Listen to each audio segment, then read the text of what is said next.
How do you keep all the Glens straight in Scotch?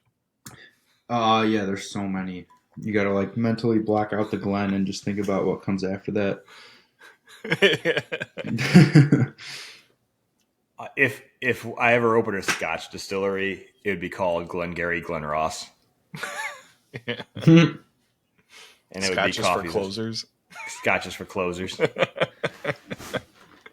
You know what third place is? You're fired. A podcast about bourbon and the ones who drink it. This is Bourbon Matters.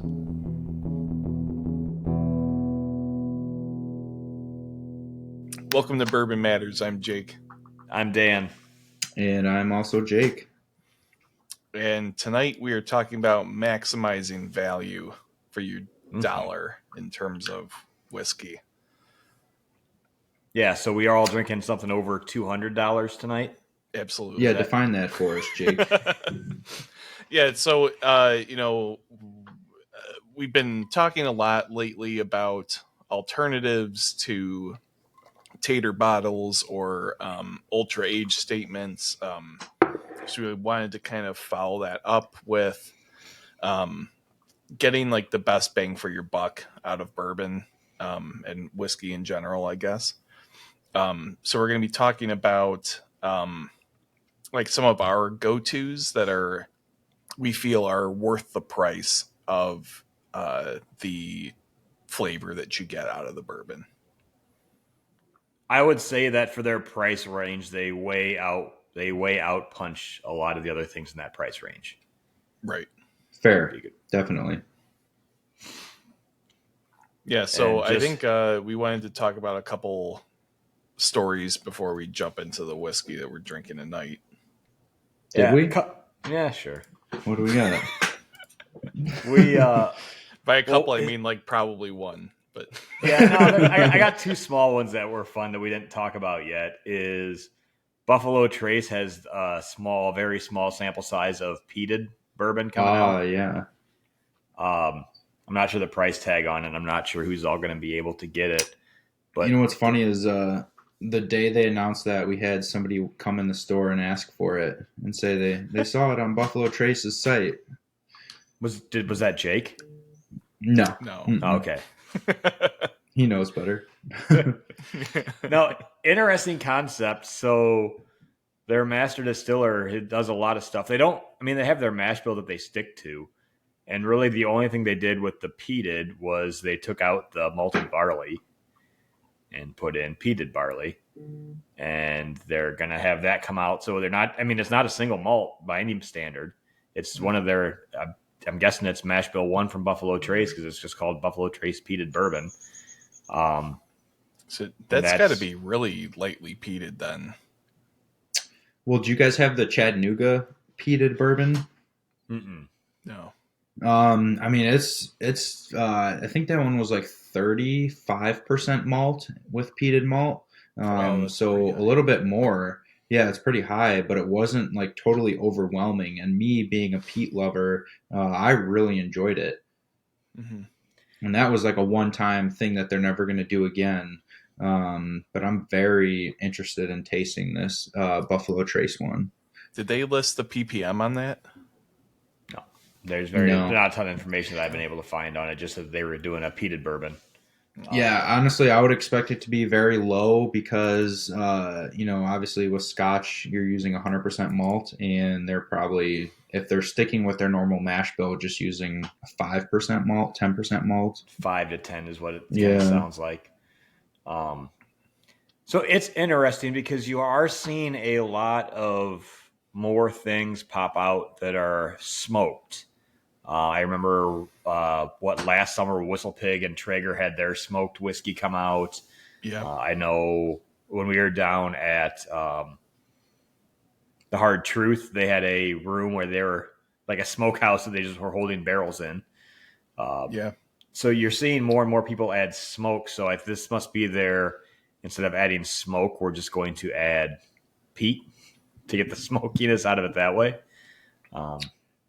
Yeah, I don't know. I think a little more experimentation. This is probably going to come out in those 375 experimental bottles that they put out. And we'll be lucky if we see a bottle of this. But yeah, I mean, they have that one Rickhouse, the cooled Rickhouse. And then actually I have a picture on my phone of the peated barrel. You guys have probably seen it right when you walk in that first warehouse, across from the gift shop. They have like 20 experimental barrels right there. Okay. And one of them clearly is labeled peated bourbon. Mm-hmm.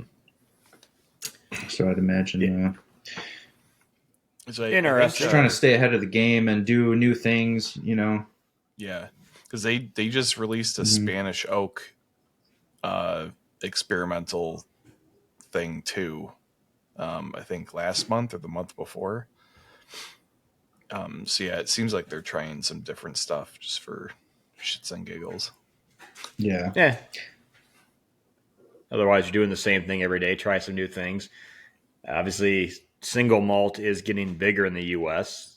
I'm not sure if Buffalo Trace would ever do a single malt with their. I mean, they're kind of very on their history, so they don't do a ton of big changes. But who knows? This could be their little. Yeah, I mean, I'm sure they have. I know they probably have some single malt aging, and I'm pretty sure that was one of the barrels with the peated bourbon that I saw. A lot of the big distilleries are going all in on the single malt thing. We've talked about this on the single malt episode before, and I would not be surprised if that's something that Buffalo Trace is talking about, or thinking about as they're expanding. Yeah, I'm sure as like we've talked about multiple times, the looming bourbon flood that's going to show up in the market in the next like 5 to 10 years. I'm sure a lot of these distilleries are starting to kind of hedge their bets and start looking into the single malts and trying to get those out and kind of diversify a little bit, because the bourbon market's going to be absolutely overcrowded, if not already. But definitely in the coming years, it will be totally oversaturated. Yeah, we could just keep drinking, and that would keep the market not as saturated. Yeah, Do your part, Dan.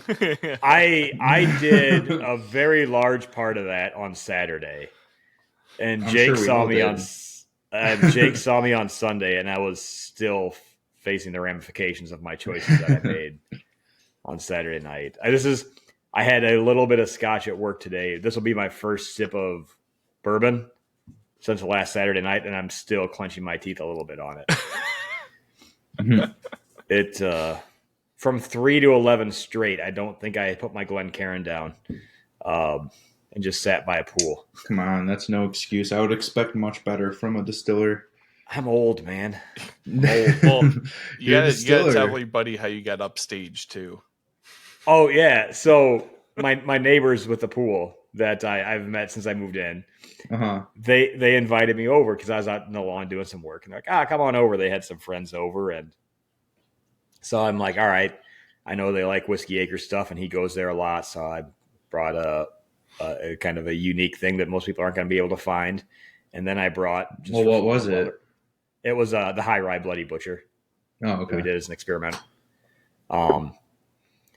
And so I brought that, and then I brought Weller 12 over just for fun because I got to back up. It's like, yeah, bring something decent. So we have that, and then a little bit later, another one of his friends and his wife come over, and he comes in the backyard carrying a Pappy 12. You son of a bitch. You son of a bitch. So, yeah, got out staged, got out whiskeyed, tried to play nice, and then all of a sudden, Pappy shows up. I bet you paid MSRP for yours, though. Totally. Hey, he got his as a gift for a job that he did for somebody. Like, so someone definitely overpaid for that. Yeah. And he also was just down in Lexington, and him and his buddy, he went down to Lexington were at Justin's House of Bourbon, drinking some stuff that was pretty high-end pours. And the older guy sat down beside him and started talking to him, and ended up getting him a pretty nice pour at the bar at Justin's and then asked if they want to go out for dinner. And they went to a nice steakhouse. And the guy they randomly ran into and spent their afternoon with was Julian Van Winkle. So, wait, this guy that you went over to his house? yeah, one of his buddies a couple weeks before. Oh, one of his buddies. Yeah, one of his buddies. Just randomly. I mean, that's still pretty cool. Yeah. And he's like, yeah, we go to the steakhouse. By this point, we knew who he was because he had introduced himself. But yeah, we go to this really nice steakhouse. He orders a Wagyu tomahawk for about $1,000. Yeah. Jeez. Must be nice. Yeah. I think that's the story. It could have been a fever dream. I'm sure it was maybe a little variation of that, but still sounds pretty cool. It's good on tape, right? Yeah. It made sense in my head when he was telling me, but I mean, there's a lot of shit that was just it was. I remember eventually stumbling back across home, and I went to bed, and I woke up, and the next morning I'm like, I'm supposed to go see Jake and Jenna Ray today, and I am such a good friend that after 2 hours of an internal struggle deciding if I should still go up or not, I still drudged my ass up there. We probably could have done without you, but whatever. Yeah, it probably would have been best for everybody involved. Yeah. So anyways, what else you got? Can't wait to try. Last week, also Marianne Eaves, Kentucky's first female master distiller, who was the one featured in the Neat documentary with Castle and Key, and no one really knows what happens, or no one's really said publicly what happened between her and Castle and Key. But she left, and her first bottle is coming out from her new distillery called Forbidden. So Kentucky's first female master distiller will have her whiskey hitting the shelves just in the Southeast. And the bottle is going to be $129 retail for her, the first bottle. I'm not sure how old it is or anything. Seems expensive, but... yeah, it's pretty steep. She's got a new job and has shown up now in the news since, for some reason, Castle and Key and her split ways. Yeah, that's very steep for a new brand, new release. Yeah. Yeah. It better be good. I mean, if it's not good, then they're probably shot. No one's going to try that brand again. It is a small batch 5-year at 95.2 proof. Ouch. So is 9. I know age doesn't necessarily mean it's good or bad, but usually $130 $130 for a 5-year at 95 proof. Yeah, that's a low proof. I don't know about for that much money too. Yeah. Like if it was like a barrel proof and like a limited thing. How about this Watershed? Jeez. Oh yeah. How about this Watershed pick? 135 proof, $60. Just about a 5-year. Exclusively at Gold Eagle, right? Mm-hmm. Exclusively at Gold Eagle. I don't know. It might be gone by the time this episode airs, but we'll see. That's true. Your last one sold out. That's really hopeful thinking. Too. Yeah, it did, but it took like a week or two for people to actually try it and then rush back and get more. Yeah. Nice. Yeah, it's... that actually is I don't pretty think... decent... Oh, go ahead, Dan. I don't think the Forbidden's going to show up on our value bourbon episode. No, I don't think so. I mean, unless it's really damn good, then maybe, but... I doubt it. Well, so I'm going to use Jake's complete and total shameless plug to go ahead and talk about what I'm drinking tonight, which is a Gold Eagle single barrel from New Riff.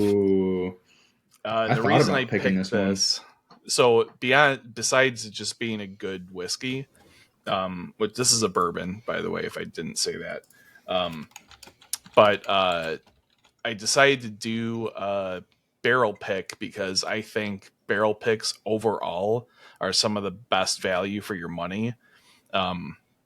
Generally, they're a little bit more expensive than like the typical off the shelf, of whatever brand the pick is from, but they're almost always barrel proof, and they're almost always like quality checked, by somebody, so you're getting like some of the best whiskey that they have to offer.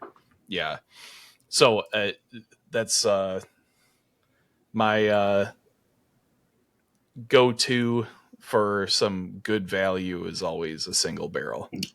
So that barrel beat Barrel Craft Vantage in our blind tasting. Dan, what was the score of that one? I don't think I was at that one. No? No, I thought it was a pretty easy win, I thought. Oh, was it? No, I don't know. I'm just messing with you. I thought, yeah, it was probably because you love when I bring up blind tasting results, but it was probably close, within like 40% of the votes of another one or something. No, it was closer than that. I think it was like, I don't know, 28 to 20 or something like that. But it did. I mean, Barrel Vantage, Whiskey Advocate, top 3 whiskey of the year, if you believe in Whiskey Advocate. Yeah. I do want to point out, though, some people don't, but was it last week that we talked about the Whiskey Acres beating Booker's? It was either last week or 2 weeks ago. Dan didn't mention once how close that vote was. So we all know where Dan's loyalties lie. If you ain't first, you're last, Jacob. That's right, baby. That's right. You know what? If either of you would have said that it came within, like, if it was like a 30 to 20 vote or something, I think everyone would have been impressed that we came that close to Booker's. The fact that it's by one vote is for sure just very impressive. Honestly, I knew it could beat it, but I was hoping for just a close battle, and mostly because I just blindly opened that Booker's. I had never tasted that Booker's before. It was the only one that I had, so I just opened it and threw it in there against the Whiskey Acres. Yeah, Dan, you drinking? So I guess more evidence. Just straight water and ice. Oh, all right.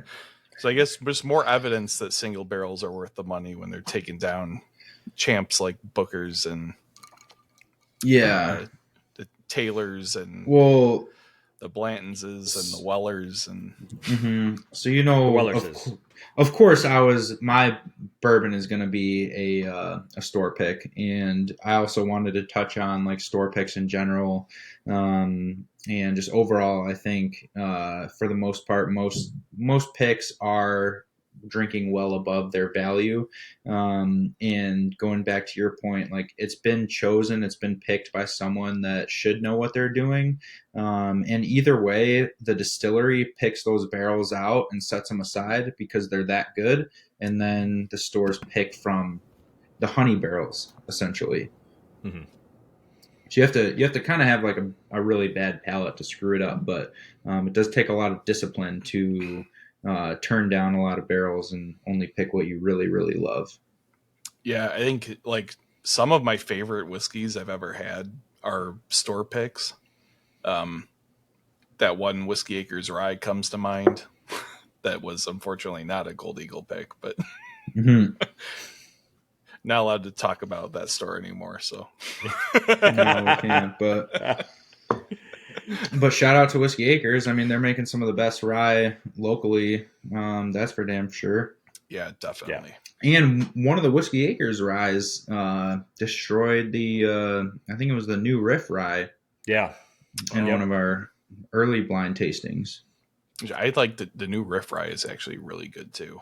It is good. Yeah. I thought they were both good. And the Whiskey Acres dominated that one. We're just always going to be a step ahead of the curve because I'm pretty sure I just coming out with blue heirloom corn. 2-0 for Whiskey Acres in Gold Eagle blind tastings. You guys should put up a little trophy board at the distillery. Well, you got to get us a trophy if you want us to. Like some plaques. You can't make your own trophy and give yourself your own trophy. That is worse than a participation trophy. Like someone else has to give you a trophy. I don't know.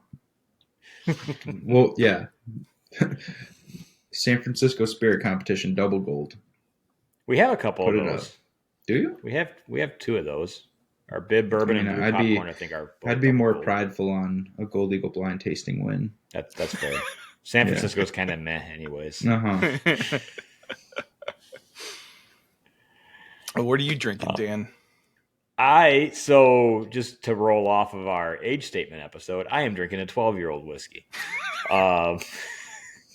Dan's such a hypocrite sometimes. Such a hypocrite. My God.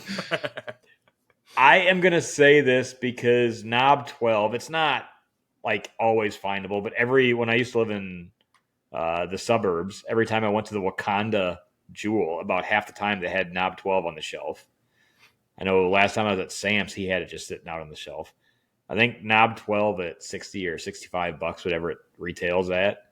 Is it that cheap? I think I think I got it last time for 65. I think it was 65 because I think 2 years ago I got one for my dad at $60. I think it's around. I think it's gone up a little bit.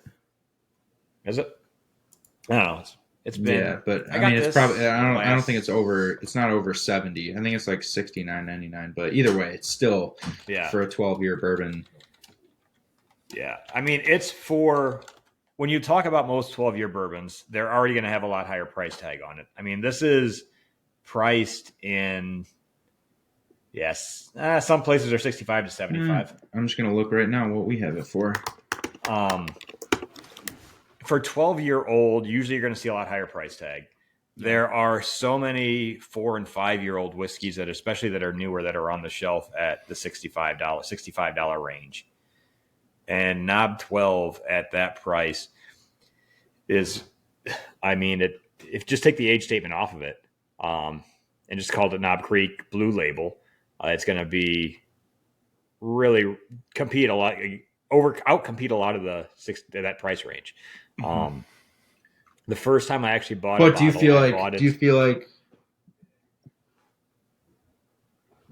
Yeah, go ahead. Sorry, I was just gonna say, do you feel like the value's there because of the 12-year, or do you feel like it's there because of the actual price? I would take this without knowing it was 12-year, because if you take the 12-year off, I don't think you would. I mean, some people. I think the reason why it's more scarce than what it probably should be, or why it goes for higher on secondary, is because it's 12-year. Mm-hmm. But I like Knob Creek 9 really well too. I think the 12-year just is. I think the 12-year is their best expression because they have the 9, the 12, the 15. I've never tried the 18, but I really like the 12-year. The first one I bought, I took to my parents' house and left there for when I went back to see them. That way, I could drink something good.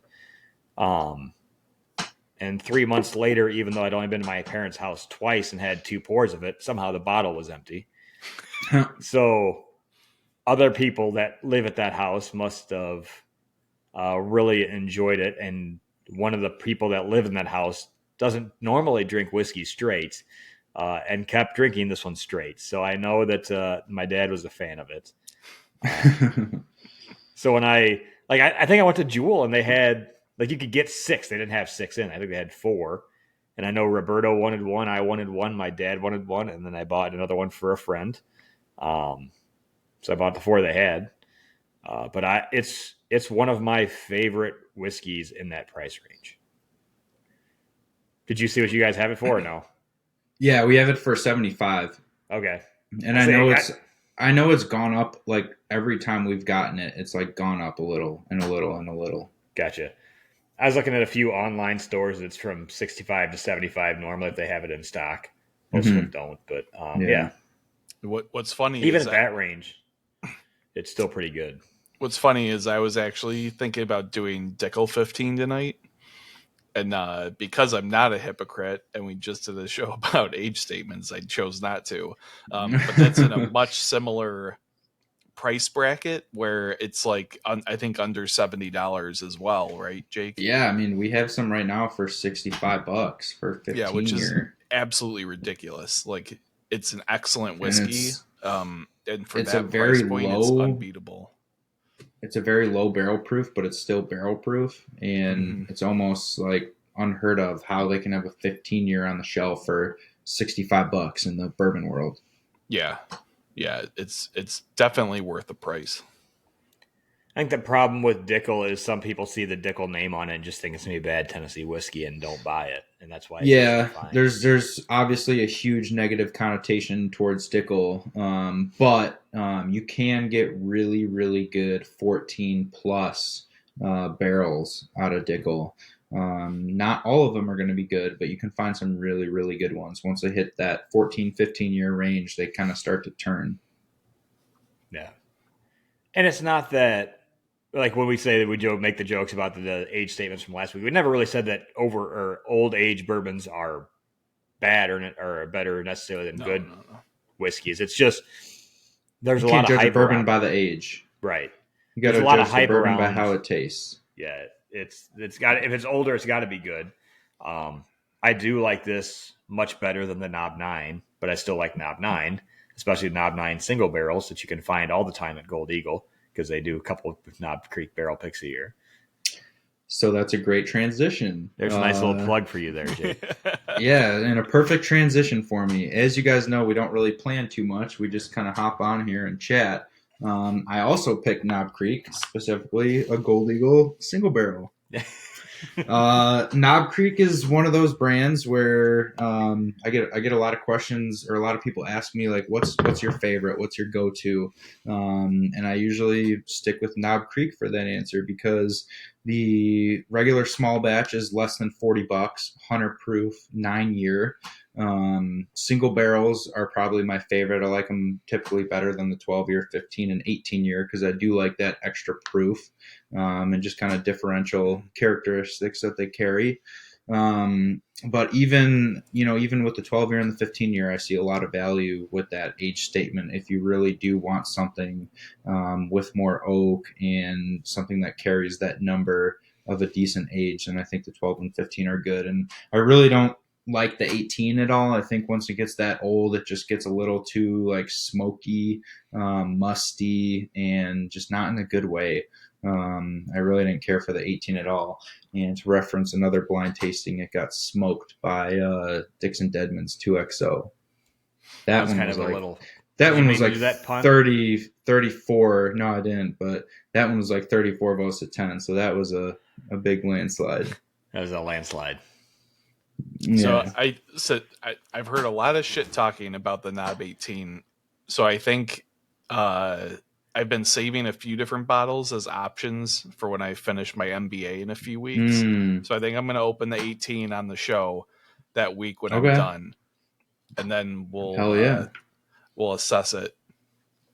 And if it sucks, I'm going to be really disappointed, and I'll probably open the Parkers or something. Well, if you can think to open it a little early and bring us a sample, that'd be cool to. Yeah. I'll taste it. I have not. I haven't tasted it except for in that blind against the 2XO. So it was just like a half ounce, but I did think it was overly smoky and overly aged for my liking. Yeah, I mean, when we talked about it last week, obviously with the age statements and things, but it's at a certain point you start to lose the barrel notes and you're just getting the char now. And when you start to lose that 12 to 15 is kind of, that's basic. I don't think I have anything older than 15, but it's that 12 to 15 range. You're getting more of the vanilla marshmallow. And then as after the next flavor evolution is that goes away and it's this char at that point. Yeah. I let it go last week. But it really hurt when Jake said that my favorite whiskey was total garbage. What was? Which one? Elijah 18. Oh, come on. Oh, no, I do. Garbage.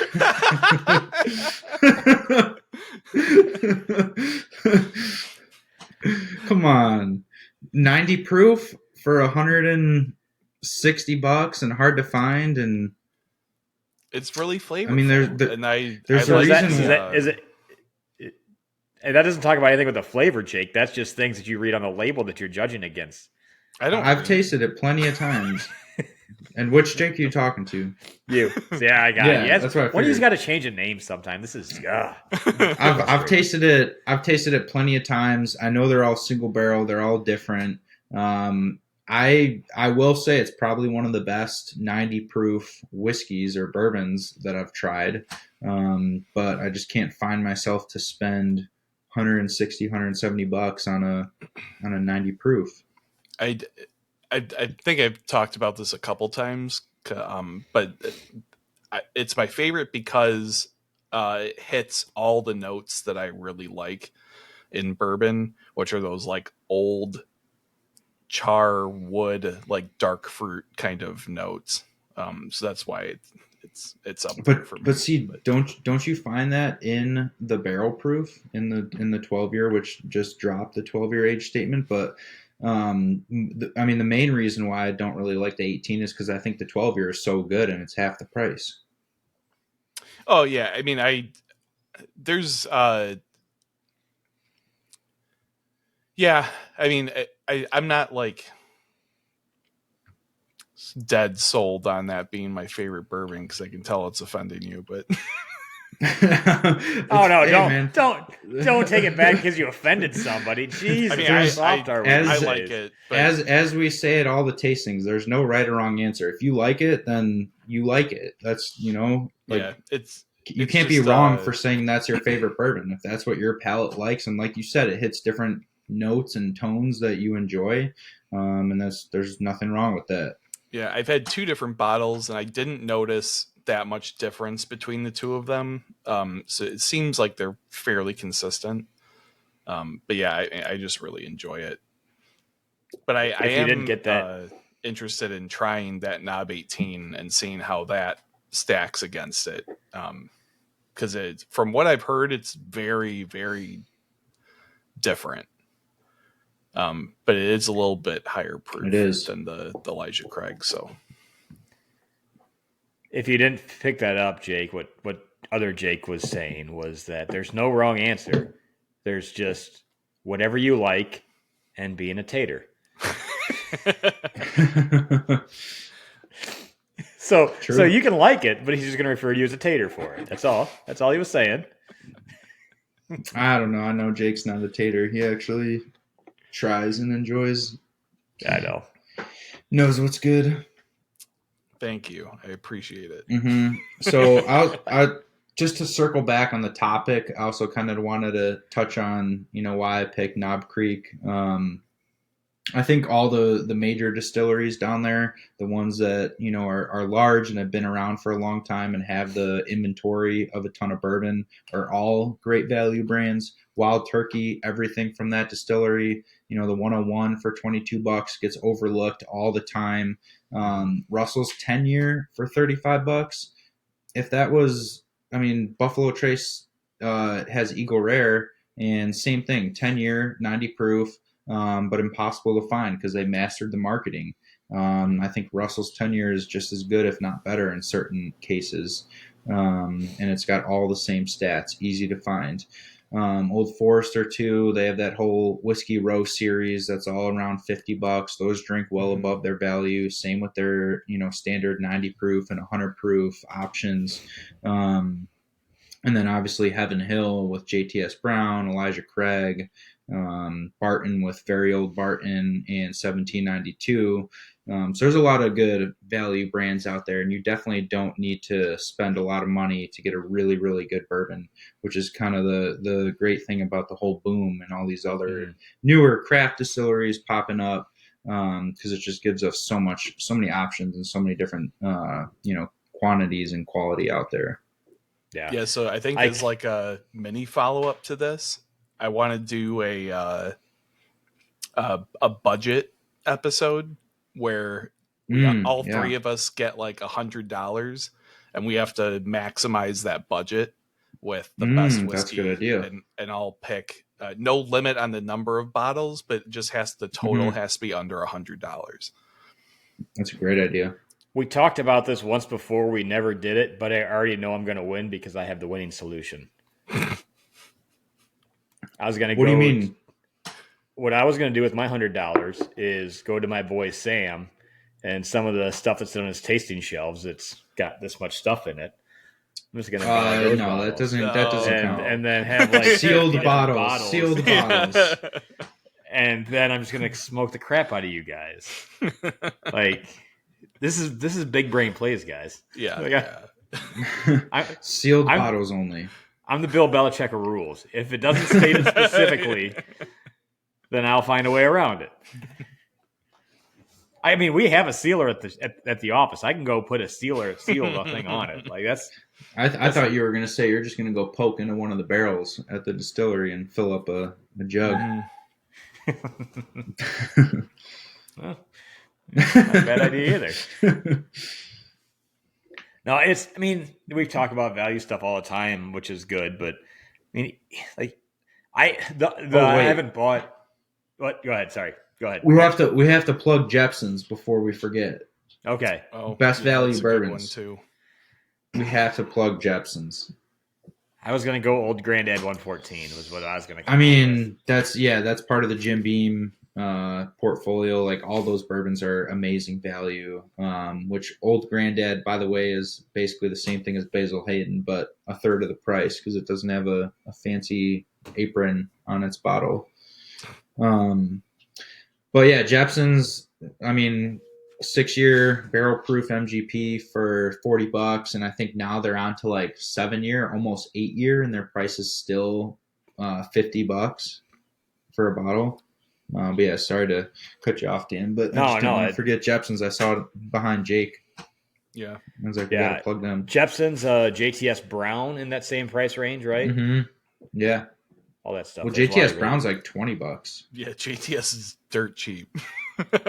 $18.99 for a bottled and bond Heaven Hill bourbon. Yeah, is that cheaper than Mellowcorn? No, I think Mellowcorn's like $16.99. No, last time I saw Mellowcorn on a shelf at a store not to be named, it was at $20. Yeah. All right, well, let's check the Gold Eagle. It's brutal. And they had black screw caps on it, not the gold screw caps on it. And I don't know. Maybe the price went up. Because I don't think we got those black screw caps in yet. But I was actually talking to my Heaven Hill rep today because, by the way, I'm going to Kentucky tomorrow, leaving at 8 in the morning.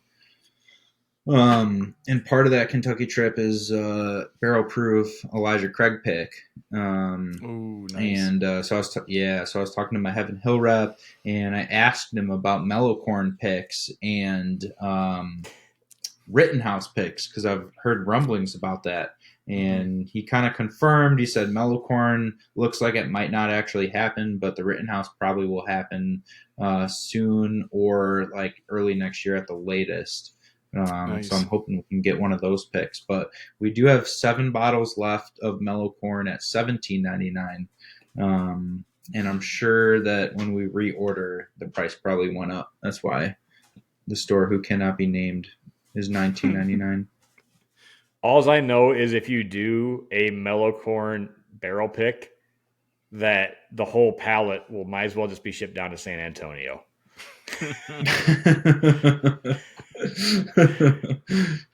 Roberto, because Roberto will want every single bottle. God. We'll see if he reaches out, if he's listening to the podcast. Oh, no, he's like me. He doesn't listen to our own podcast. Really? I mean, I don't. Yeah, I don't really either. But I know. You know what I listen to? Bourbon Pursuit. No, Me you too. don't. You liar. I listen to other bourbon podcasts, but not ours. God. I remember what we talked about. I don't need to go back and re-listen. We marked it too much for those guys. We do. We gotta. All right, we now have like 2 things that cannot be named. Yeah, the podcast, and the store, and the podcast. The worst podcast ever made, and the big box liquor store. Yeah, the worst liquor store. Oh, whoa! Hot take. Oh, so I got some news. Just to toss in here. So, have you guys heard of Keg and Bottle? No. Mm-mm. So I heard about them from the podcast that cannot be named. It's a San Diego liquor store, but it's kind of a cool concept. So their ceilings are like 30 feet tall, and the shelves go all the way up. And a lot of their high-end bottles are on the upper shelves, and you need to ask someone to get up on the ladder and bring it all down. But they're opening one in like Glenview or Glen Ellen, one of the Glens out here. Speaking of Glens, we were talking about that before the podcast with all the distilleries in Scotland. But yeah, so they're opening one out here, and that's one that I'm actually excited to go see. One of Probably the only time I can remember a store where I was this excited to go check out, just for its like unique concept. And I don't really want to plug them too much on live recording, but When you say high I guess end we'll see when stuff, we like go. I just went to their page. So and I they don't. got Yeah, pictures. I don't really know. That's just what I would kind of assume. Because why would you make most of your shelf unreachable? Do you see pictures of them? Yeah, on their website, and then they also their landing page had 4 different bottles of things that are rare. Good news, one of them is having a sale right now, so you can get the Macallan Fine and Rare 1950 Scotch whiskey for $5,000 off right now, for the value price of $54,999.99. I'm looking at that. The Balvenie 50 for $49,999. Yikes. I mean, I don't know if they actually have these bottles. Like that is a ton of inventory to sit on for one bottle. Like a ton of that's insane. Yeah. Nothing says nice more than all 4 of those are $56,000. above $35,000. Yeah. Let's see. Do they have pictures of the inside though? Yeah, you can see on the front. Is there on the scroll, or if you scroll down a little bit, you can see some. Oh, okay. Yeah, it looks nice. It looks like something you'd find in like Scotland. Looks like a higher end liquor barn. Not that liquor barn. Like a library of liquor. Yeah, I mean you can see the ladder in the one picture. Mm-hmm. But so yeah, cool. Just kind of interesting that they only have a couple stores in San Diego and just opened up one store here. Just don't spend too much time there. No, definitely not. Don't spend anything there. just a little bit of time, nothing else. Come back to Gold Eagle with requests. I will say, if you are a tater and are listening, they do have the Pappy Van Winkle combo pack of 6 bottles of the 10, the 12, the 15, the 18, the 23, and the rye on sale. So that's how they can. Yeah, it's on sale for $1,000 off. Much? It's only $21,999. Wow! So that's how they can afford to have all these high-end, expensive bottles in their inventory, because they're flipping most of this stuff. Yeah. Which I mean, there's a Taylor in San Diego, you can probably get away with it. Yeah. Yeah. Yeah. I mean, if they open it in a nice suburb like Libertyville or something, they could probably get away with it too. Actually, don't quote me on this, but I thought they got in trouble on the podcast I was listening to for having like a fake bottle or something. Oh yeah, they didn't know about it. It was no, you know what? That wasn't it. I don't want to throw shade. It was one of their employees was like stealing like pallets from them. Oh, just of like random vodkas and stuff. Hey, we talked about. I knew there was some kind a of while trouble. Ago. Like that's a growing problem in the secondary market. Mm-hmm. So yeah, buy it. Which I'm honestly I'm surprised it's from a reputable dealer. Yeah, I'm surprised it's not a bigger problem. Because I don't know, when you think about it, like it's probably not that hard to get these empties. If you know a bar or have a connection or just all the time on your hands to duplicate a label. You know. I mean, so, if you put a bottle of Special Reserve into a Pappy 12, how many people are really going to be able to tell the difference? Right. Yeah. I mean, obviously some people will, but most of the people that have the money to just buy bottles secondary, like they don't really have a palate. They're just buying it to showboat and show people that they have it. It's probably going to sit on their shelf for forever, you know? Mm-hmm. Whiskey doesn't belong in a shelf. It belongs in a gut. I thought you were going to say in a museum. Oh. Do I look like the type of person that goes to museums, Jake? No. Exactly. All right. Like, let's be honest. All right. final thoughts on maximizing value? So my final thought would be stick to the big distilleries that have been there for a while if you really want the best value, but don't let that take away from exploring like smaller crafty brands, especially local distilleries as well, because you get a lot of differences and a lot of value in like a different way when you try smaller brands. So yeah, yep. Kind of depends what you're looking for. Yeah, and there's a lot of what I guess you consider craft distilleries that are starting to put out things that are at that like more like medium level price point that are pretty accessible. Mm-hmm. So yeah, that's also a great place to look. Yeah, most of the time you are going to pay a little more for like a smaller distillery craft brand, but you're adding a lot of value to the community there. You're supporting probably a family local business, or Dan. So there's a lot of or Dan. Let him just drink whiskey and talk on podcasts for the rest of his life, and he'll be a happy man.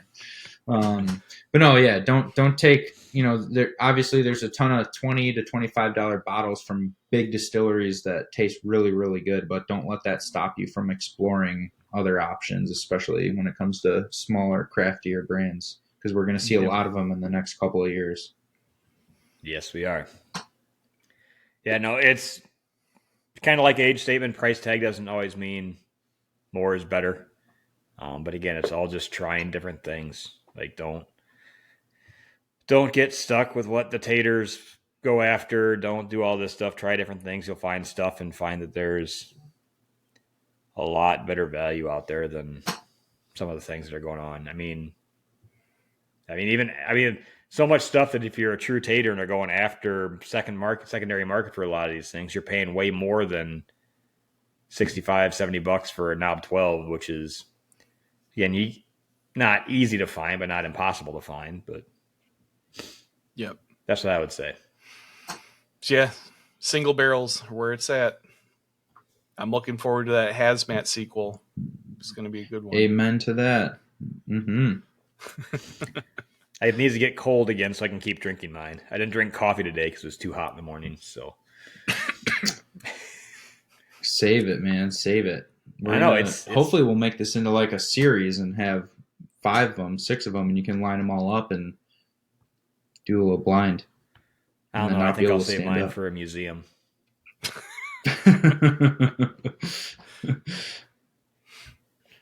All right. All right. Let's go to the plugs.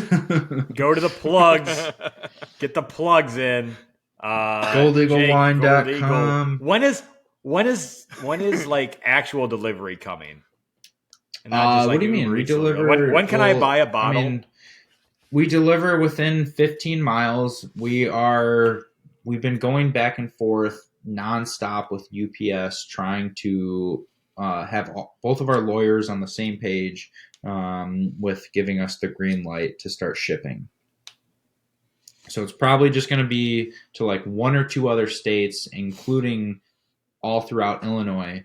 But Dan, come on, man, you can just buy bottles. We'll hold it in back for you, just like we do for everyone. And then you come pick it up when you're in town. I hate coming up there. Kidding. We're gonna come out to the distillery soon, so I know. Yeah. Or you just drag ass, and then Jake tells people, "Oh, you want to see what I have in the back?" and he gives away all your shit. No, we never do that. We have people that come once a year and pick up boxes and boxes. But yeah, GoldEagleWine.com. We're going to start shipping soon to a few other states. So if you're in another state, let us know where you're from. And Instagram, Gold Eagle Wine. Facebook, Gold Eagle Spirits. And go. Bourbon Matters. You can find us at Bourbon Matters on Instagram and Facebook. Listen to us on Spotify. You can also now watch us on Spotify. And you can listen wherever you listen to podcasts and watch us on YouTube. Like, share, comment, subscribe, all that fun stuff. Talk shit. Give Jake something to do. Look forward to. Yeah, for real. All right. All right, guys. Cheers. Cheers. Cheers.